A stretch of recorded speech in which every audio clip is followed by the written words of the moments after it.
Саламатсыздарбы, сиздер менен мен Курбанбек кызы Бактыган. Тема менин келечек кесибиме карата көз карашым. План.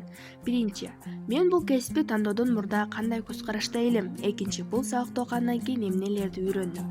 Үчүнчү, өзүмдүн келечек кесибиме пландарым жана дагы эмнелерди үйрөнүшүм керек? Мен мугалимдик кесипти тандоодон мурда бул кесипке карата көз карашым башкача эле. Себеби мугалимдик кесип аябай кыйындай сезилчү. Ооба, мугалимдин жашоодогу орду башкача. Баары сыйлайт, урматтайт. Бирок окууга жан келген балдарды тарбиялоо, аларды бир нерсеге үйрөтүү көп кыйынчылык жаратат. Алар эч нерсени билишпейт. Кантип окуйт, кантип жашайт, өзүнү кантип алып жүрүш керек.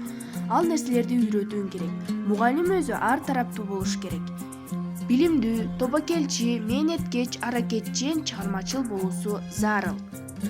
Мугалим өзүн жакшы алып жүрүүсү керек. Күнү түнү изденүүдө болуп, жаңы билимдерди үйрөнүш керек.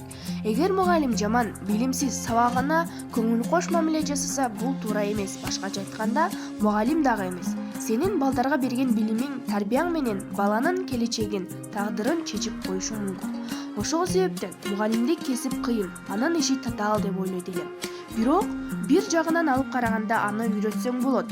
Жолун таап, изденип окусак албетте үйрөнөбүз. Эң башкысы өзүңдө ишеним жана каалооң болсо, баары колуңдан келет.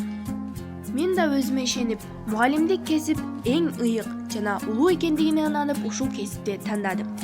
Бул сабакты окугандан кийин мен өзүмө тыккан болууну, жеткиликтүү сүйлөөнү, окуучулар жана ата-энелер менен ар тараптуу иш алып барганды үйрөндүм.